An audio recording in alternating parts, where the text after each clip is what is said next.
Nah, kali ini kita akan membahas satu pertanyaan yang sering ditanyakan oleh nasabah, terutama kaum milenial yang mungkin bertanya, kenapa saya sudah punya asuransi kesehatan, tetap saya harus memiliki yang disebut sebagai asuransi penyakit kritis. Apa sih perbedaan? Dan saya akan tinjau hal ini dari sudut pandang satu hal yang mungkin kita jarang bahas mengenai donor organ. Bagaimana kaitan antara asuransi kesehatan, asuransi penyakit kritis, donor organ, dan aturan donor organ yang berlaku di Indonesia. Yuk kita simak videonya.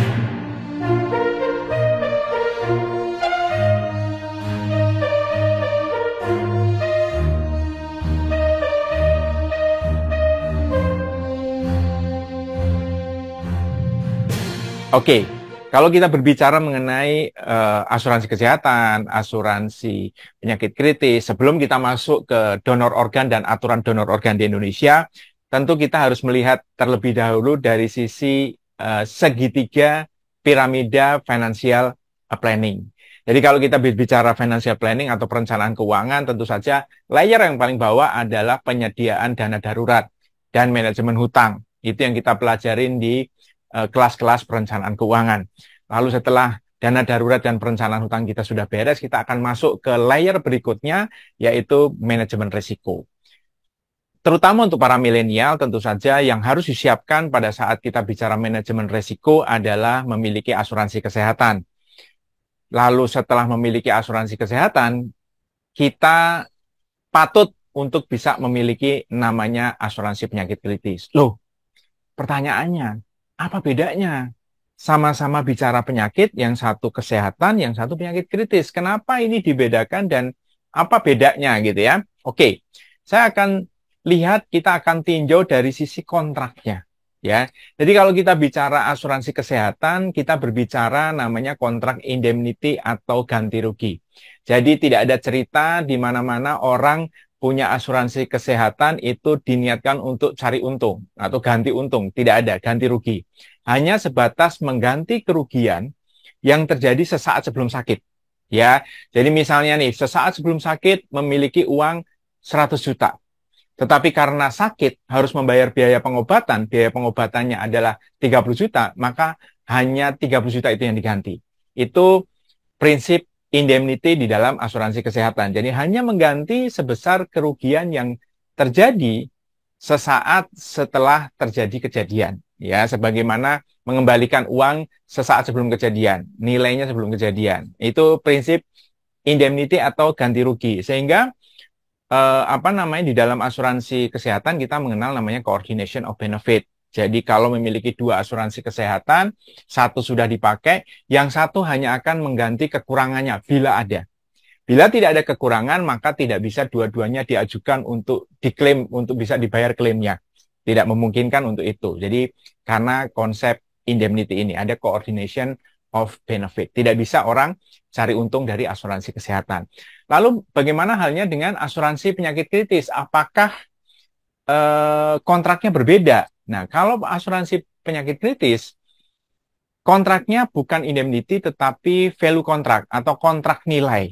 Jadi kontrak nilai berbicara begini, ketika kita membuat satu kesepakatan dengan perusahaan asuransi, berapa yang saya bayar untuk saya bisa mendapatkan manfaat penggantian sejumlah tertentu. Misalnya, saya pengen kalau terjadi kejadian ini, saya ingin mendapatkan penggantian sebesar 100 juta. Itu value kontrak. Nah, atas penggantian atau manfaat sebesar 100 juta itu, saya harus membayar sejumlah iuran. Itu yang disebut value kontrak. Jadi, berbeda dengan asuransi kesehatan yang mengganti sejumlah biaya yang memang dikeluarkan berdasarkan biasanya tagihan atau kwitansi gitu ya. Kalau di dalam value kontrak, asuransi penyakit kritis tidak seperti itu. Manfaat yang dibayarkan sesuai jumlah yang memang sudah dihitung, disepakati sejak awal. Misalnya 100 juta, ya dikeluarkan 100 juta. Walaupun mungkin penyakitnya itu membutuhkan hanya biaya misalnya 30 juta. Tetap akan dikeluarkan 100 juta karena memang kontraknya 100 juta. Nah, itu perbedaannya. Jadi, asuransi penyakit kritis tidak melihat berapa kwitansi yang diajukan. Nah, ini bedanya ya.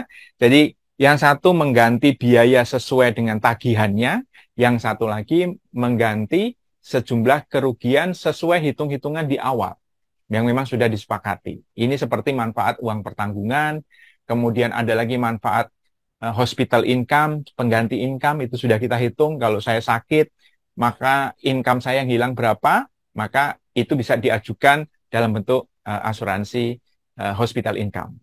Nah, itu perbedaannya teman-teman. Jadi ada beda. Nah, lalu kalau kita sudah melihat bedanya asuransi kesehatan dan penyakit kritis, lalu di mana peran duanya itu seperti apa? Bagaimana mereka bisa saling melengkapi? Kenapa saya harus punya dua-duanya? Oke.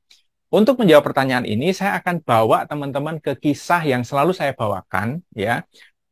Dan kisah ini adalah kisah nyata yang dialami oleh salah seorang guru kita, guru saya, yaitu Pak Dahlan Iskan.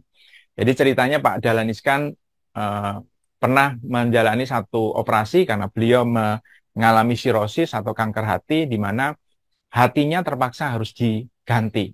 Beliau menjalani satu proses transplantasi hati yang dia sebut di dalam bukunya adalah ganti hati. Nah, di dalam proses ganti hati ini, beliau berperan sebagai resipien, sebagai penerima donor hati. Karena hatinya sudah rusak, maka harus diganti hati baru yang masih segar.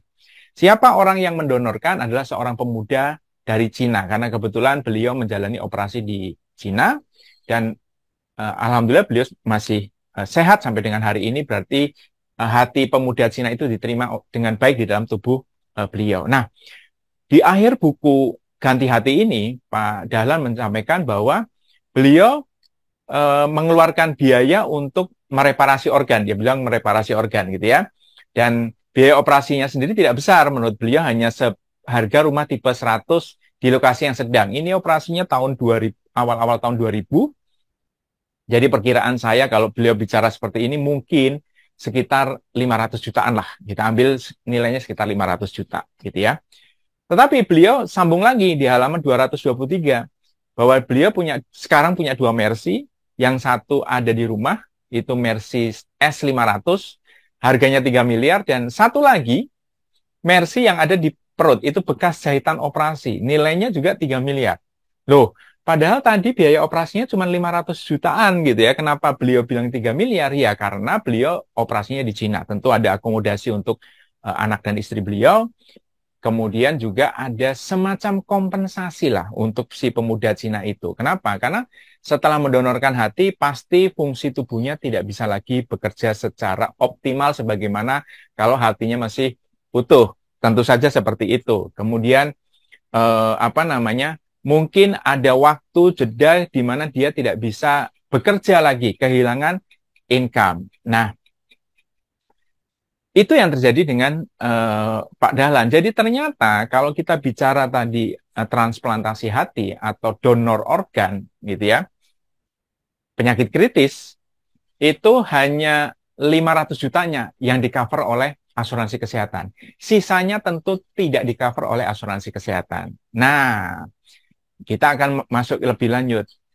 Kita akan tinjau dari sisi donor organnya secara spesifik. Bagaimana sih sebenarnya aturan donor organ di Indonesia? Ya, bagaimana perihal nasib si pendonor? Ya, kalau tadi kan Pak Dahlan adalah sebagai resipien, sebagai penerima.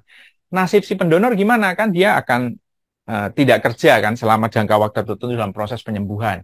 Kemudian juga mungkin setelah bekerja juga dia mungkin fungsi organ tubuhnya tidak bisa optimal sebagaimana ketika dia sebelum mendonorkan organ tubuhnya tersebut, gitu kan?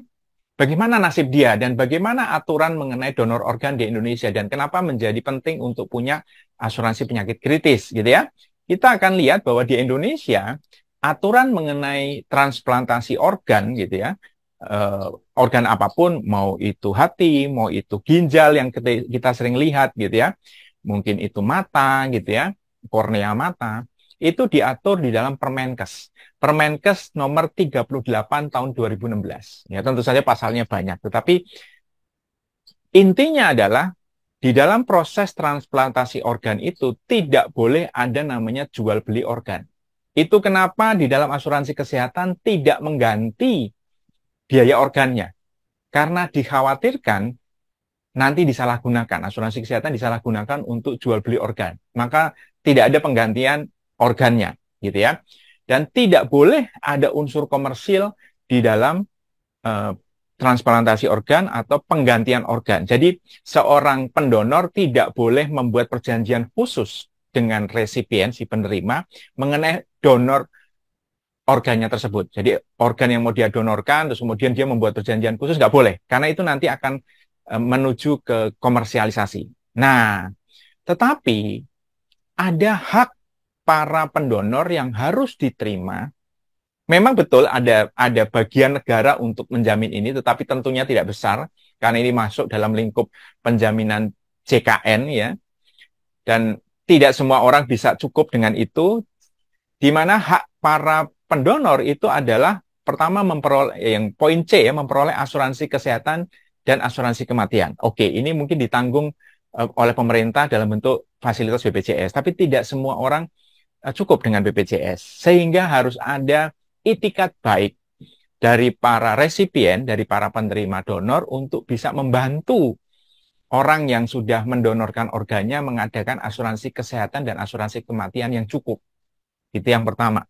Ini ada peran para resipien. Lalu yang poin E adalah memperoleh asuransi kematian dan penghargaan atas kehilangan penghasilan. Nah, ini juga betul ditanggung sebagian oleh pemerintah, tapi dalam lingkup JKN, yang itu mungkin tidak cukup. Sehingga ada kewajiban moral para resipien untuk bisa mensupport ini, mensupport poin ini, gitu ya. Nah, sehingga itulah sebenarnya kegunaan asuransi penyakit kritis. Ada memang betul di poin D itu pembebanan biaya pelayanan kesehatan selama perawatan di dalam transplantasi kan, operasi diambil organnya, kemudian organnya dipasang di tempat resipien gitu kan. Selama operasi mungkin kan orang nggak bisa bekerja. Nah, itu ditanggung oleh asuransi kesehatan biasanya. Asuransi kesehatan juga menanggung biaya perawatannya si donor gitu ya. Tetapi poin C dan poin E betul ditanggung pemerintah, tapi itu mungkin tidak mencukupi. Sehingga ada kewajiban kita sebagai seorang resipien untuk membantu si pendonor tidak dalam konteks komersil, ya tidak dalam konteks komersil, tapi membantu untuk bisa memenuhi poin C dan E. Dan asuransi kesehatan yang kita miliki tidak bisa mengcover C dan E. Tidak bisa, ya karena asuransi kesehatan kita hanya mengganti sesuai kwitansi. Nah, inilah peran asuransi penyakit kritis. Tidak hanya untuk kita sendiri, tetapi juga untuk orang yang membantu kita, para donor. Sehingga di akhir video ini saya harus sampaikan bahwa kalau seseorang mengalami sakit kritis, hanya 20% dari biaya sakit kritis itu yang melingkupi biaya medis. Sisanya 80% itu biaya non-medis. Tadi biaya akomodasi untuk keluarga, kemudian juga biaya untuk membantu para pendonor yang sudah membantu kita memperpanjang usia kita, mungkin memperpanjang kesehatan kita. Gitu teman-teman, itu kenapa selalu saya bilang bahwa asuransi kesehatan saja tidak cukup. Kita memerlukan tambahan namanya asuransi penyakit kritis. Gitu teman-teman, semoga teman-teman mendapatkan pencerahan dari video ini. Dan jangan lupa klik like, share, dan subscribe. Sampai ketemu di EduSeries berikutnya.